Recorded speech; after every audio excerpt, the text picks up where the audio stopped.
England, June 4th, 1944. The men of the armies marched toward the southern ports.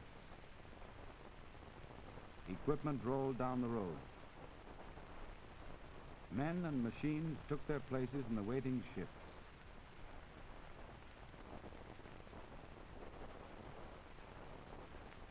The men were British, American, Canadian, some of them veterans of Africa, Sicily, and Italy, some new to battle.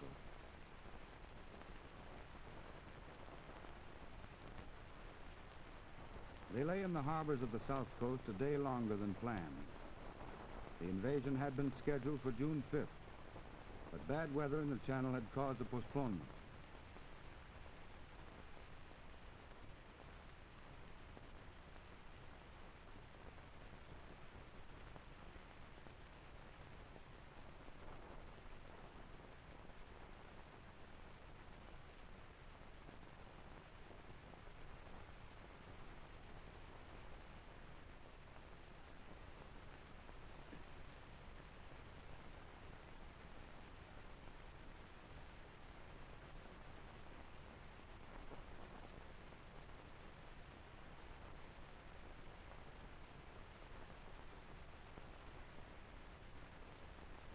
From the air, the German coastal defenses were hit by every type of Allied aircraft.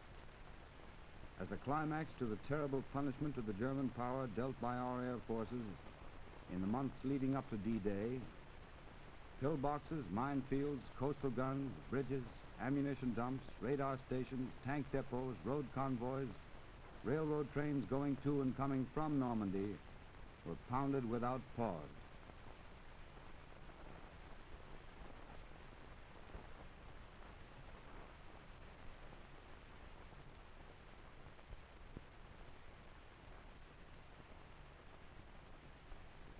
The weather was still bad on the 6th, the sea promising to be choppy and dangerous. But the order was given, and the ships put out of the ports toward France.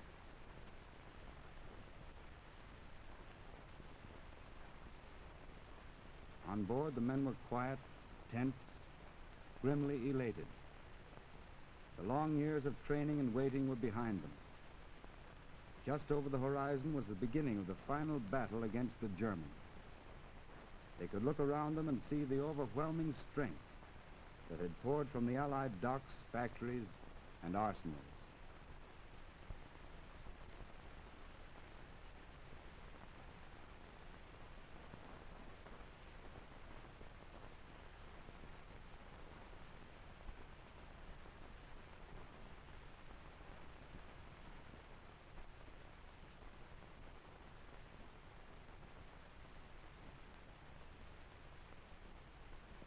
General Eisenhower's order of the day was distributed to every man on board the invading armada.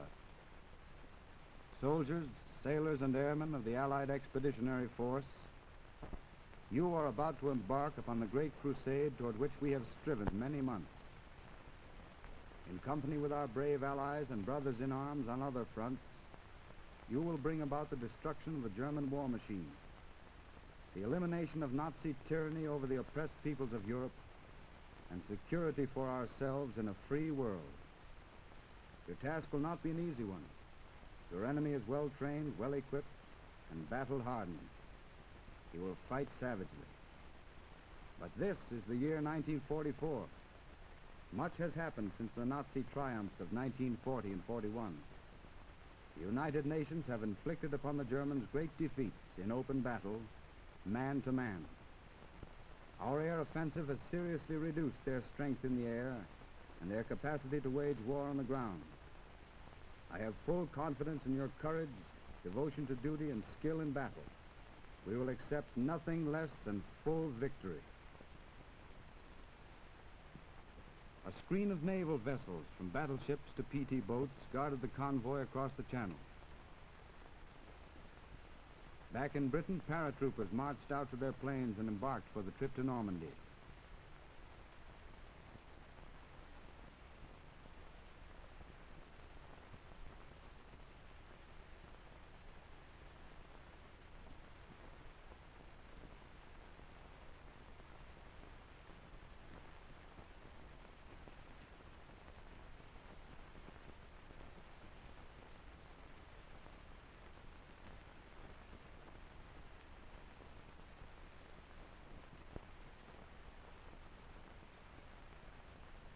planes took off while the invading convoys were still far from the French coast.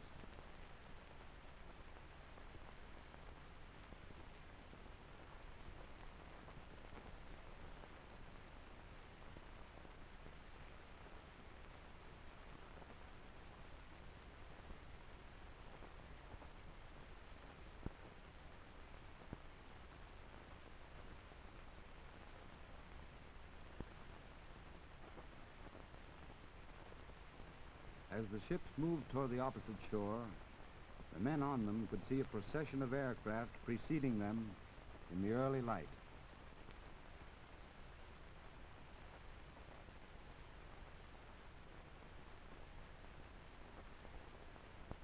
Offshore, the combined fleet swung into battle stations and marched up and down the coast, softening the surviving German installations with a murderous barrage. Our losses were not as heavy as expected.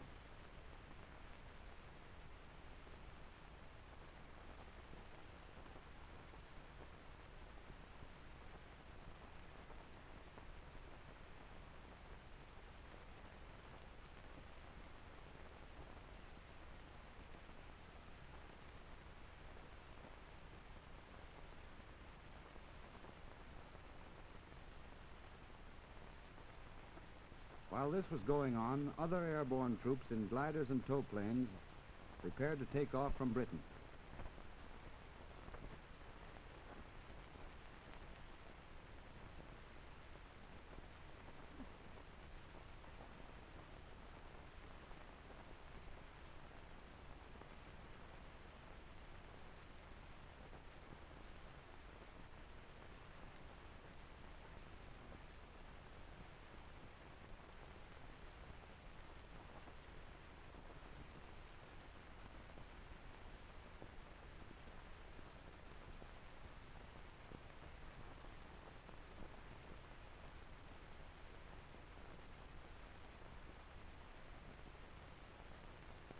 One by one, the tow planes lifted the heavily laden gliders into the sky.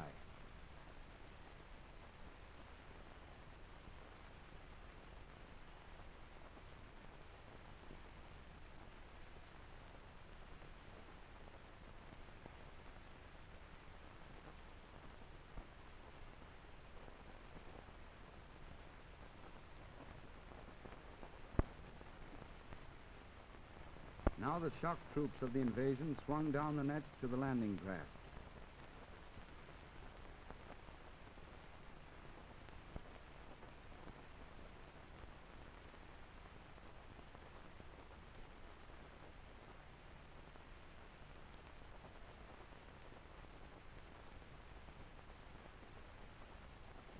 Bombers continued their assault on the beach.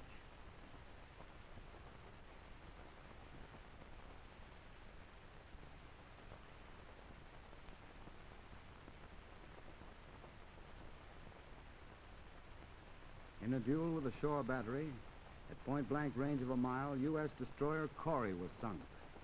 A moment later, the battery that had hit it was itself put out of action by a salvo from the destroyer Fitch.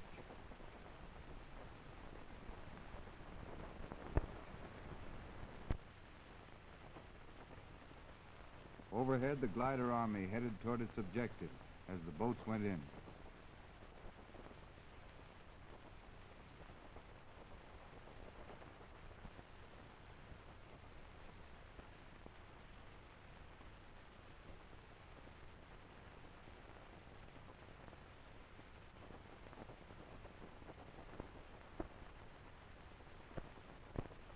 From the air, ships could be seen stretching for miles in the choppy water along the coast.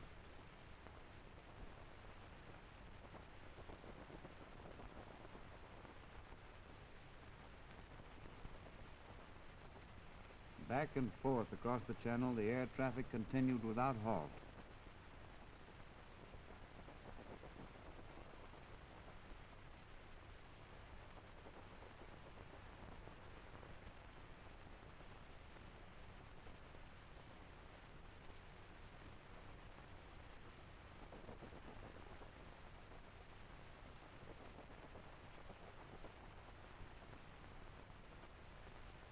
Rocket ships added their weight to the destruction of the beach defenses.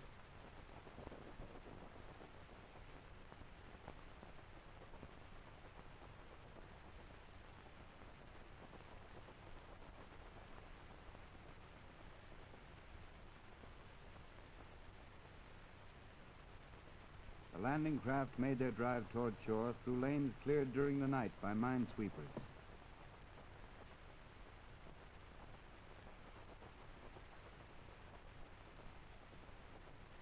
Until the last possible moment, our planes hit at the enemy on the shoreline.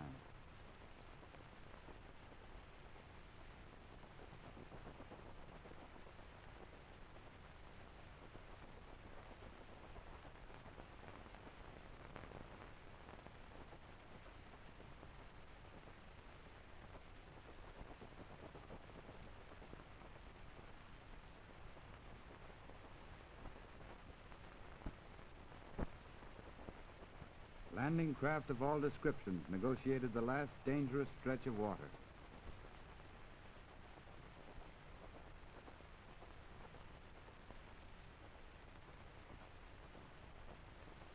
The Air Forces did not neglect targets inland. Everything that could hinder our advance was subject to attack from the sky.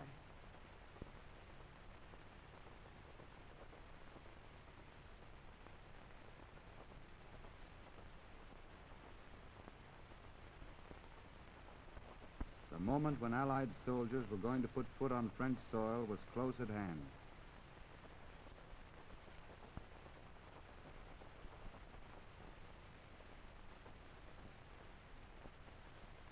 To make the foot soldiers' job easier, our planes struck at roads and transport, leading up toward the threatened coast.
From the ships, field artillery pieces joined battle while waiting to disembark.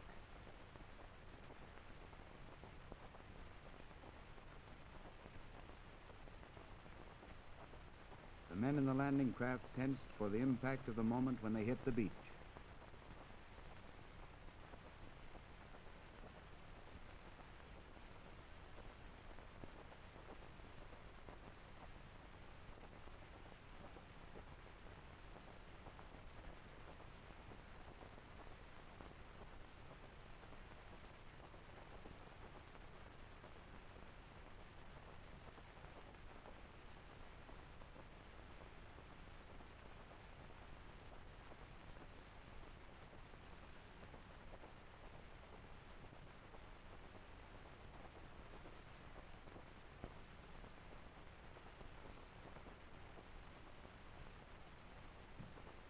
Inland, our fighters made sure that the Luftwaffe stayed on the ground.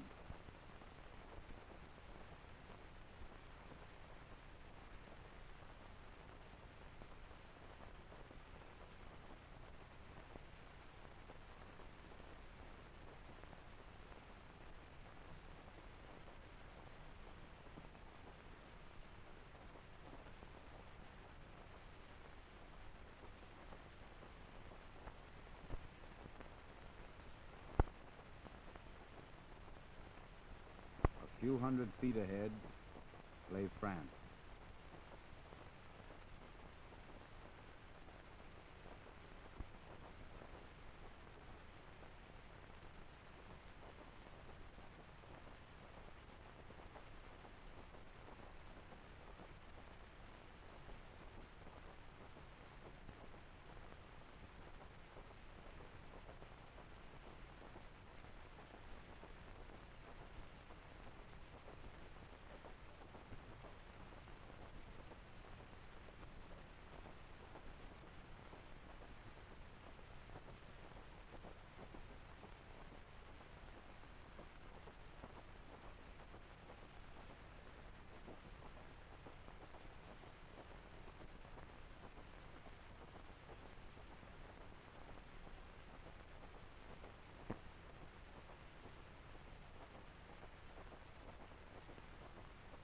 Sea-going tanks were brought up quickly to meet German armor.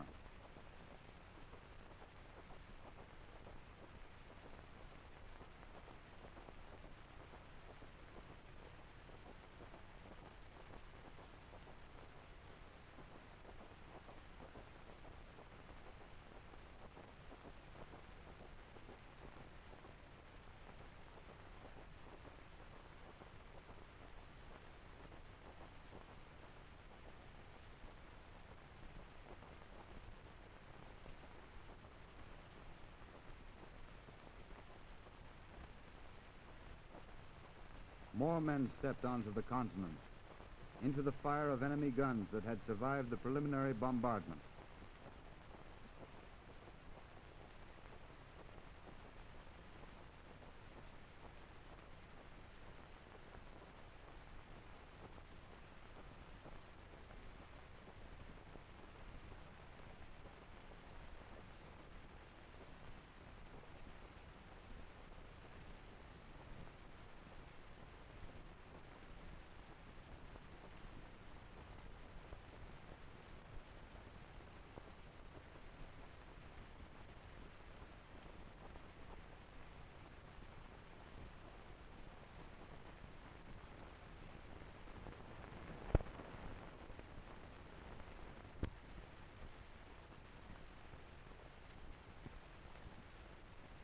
Two of the architects of the operation kept a watchful eye on proceedings.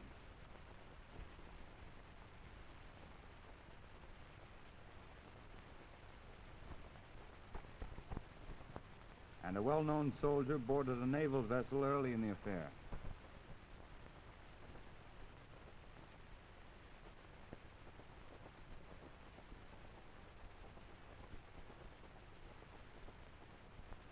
The Luftwaffe was not entirely absent.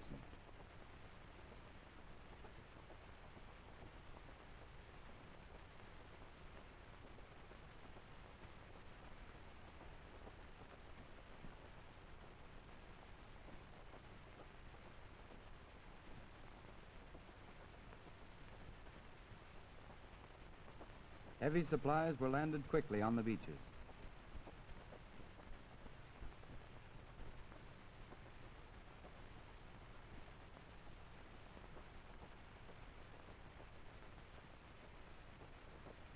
And men kept pouring in.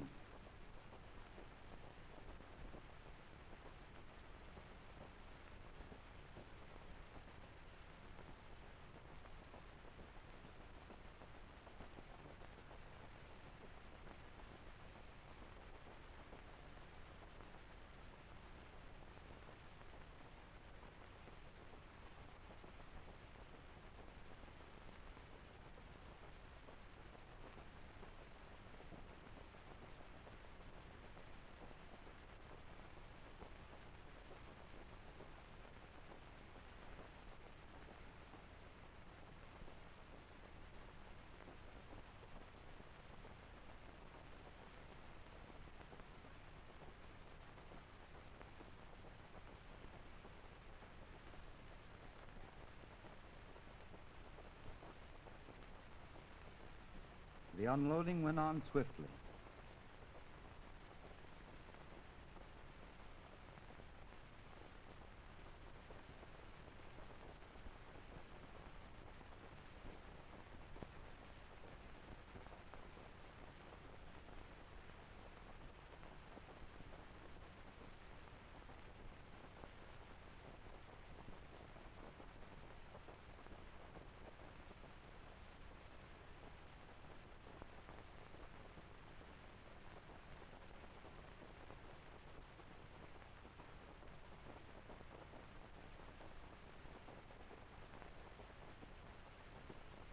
The air forces, flying low, continued to find targets on the roads and railway lines.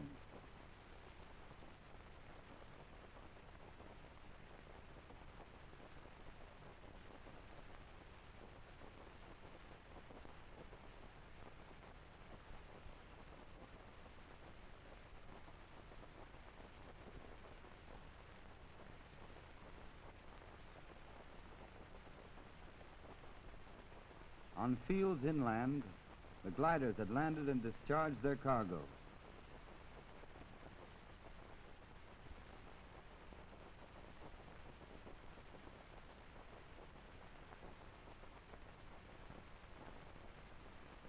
More and more men were put ashore, more material.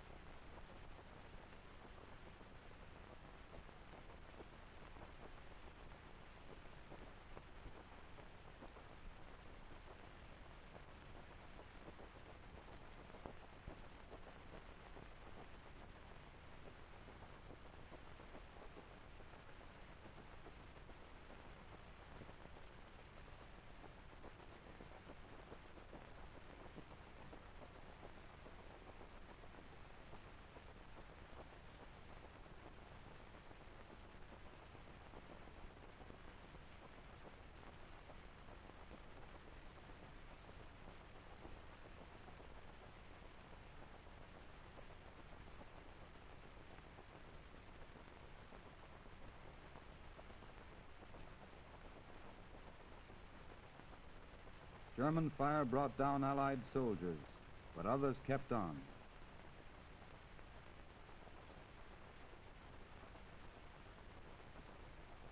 Craft sank in the rough sea, and many rescues were effected.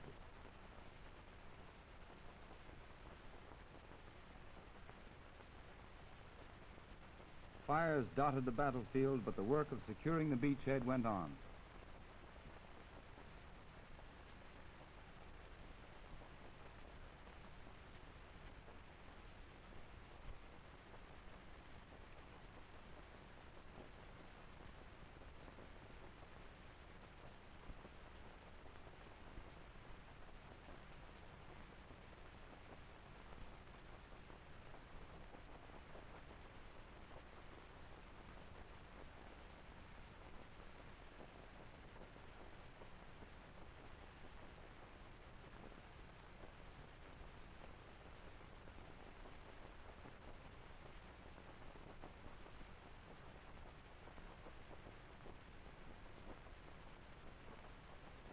In from the coast, the infantry pushed ahead, forcing the enemy back.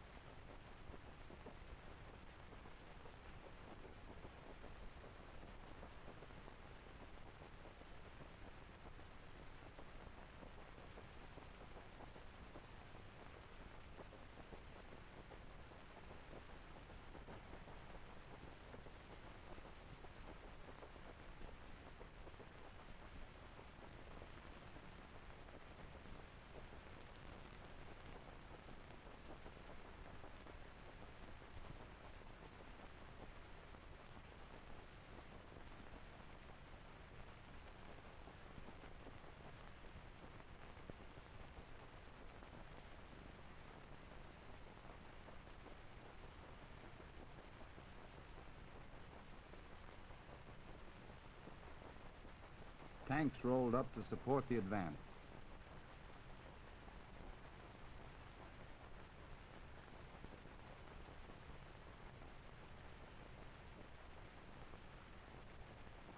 Civilians came out from their shelters to greet the liberating army.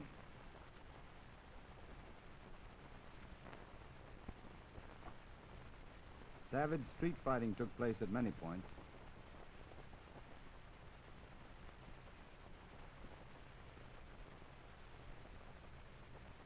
This was part of the West Wall, and these were some of its defenders.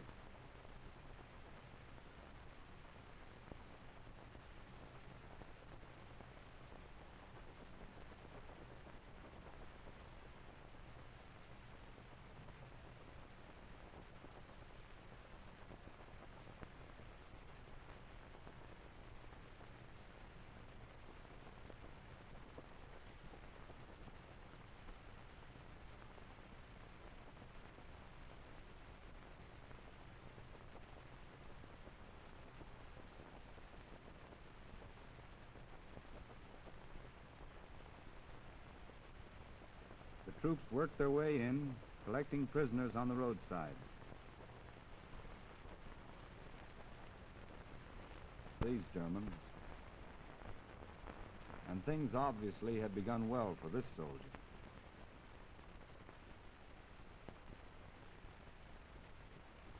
German troops seemed to come in all qualities.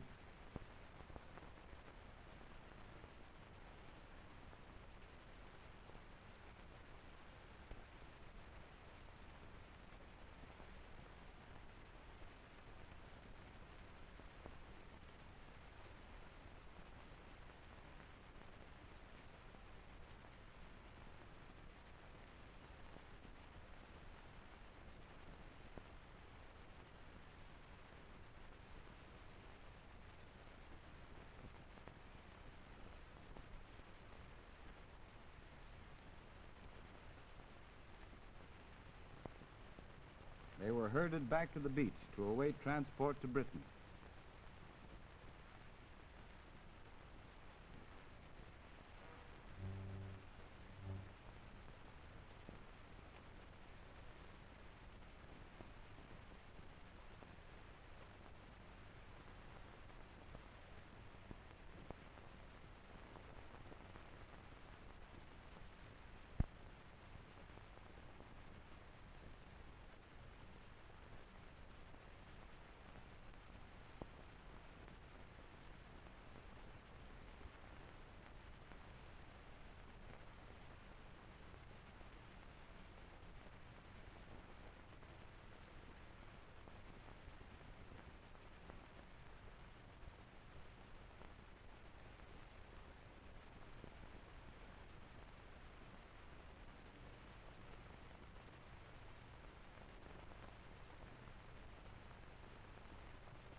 Our own wounded were collected early and treated and prepared for transfer to hospitals in Britain.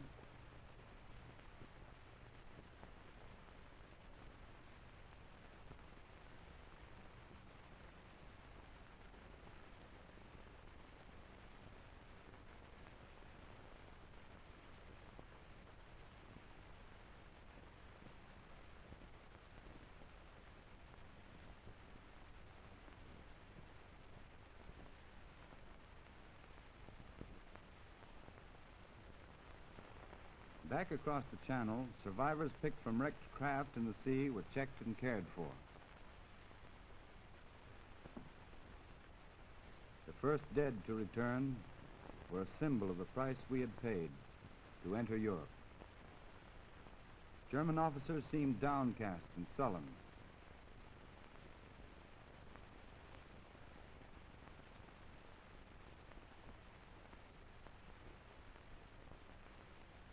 The prisoners were sent to their new homes to wait for the end of the war.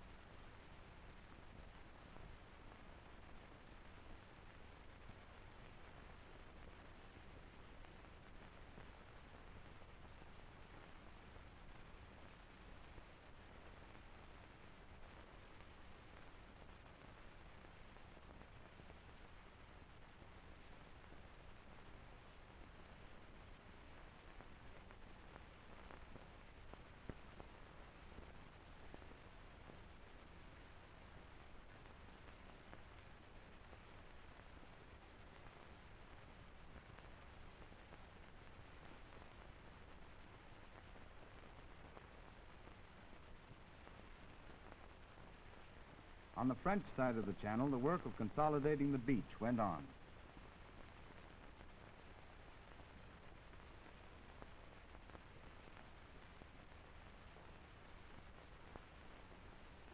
And reinforcements arrived in a constant stream.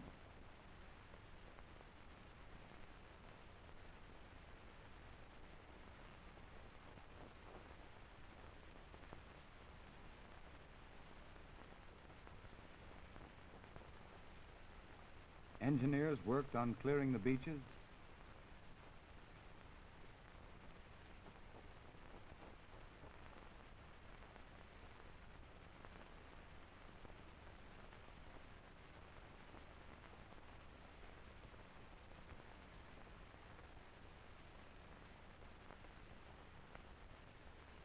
Heavy supplies came off the ships in trucks,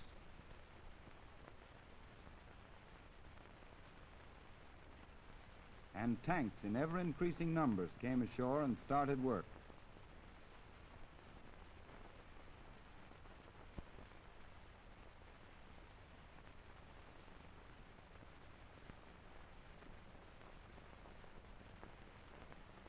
Foot soldiers moved in from the beaches after the enemy.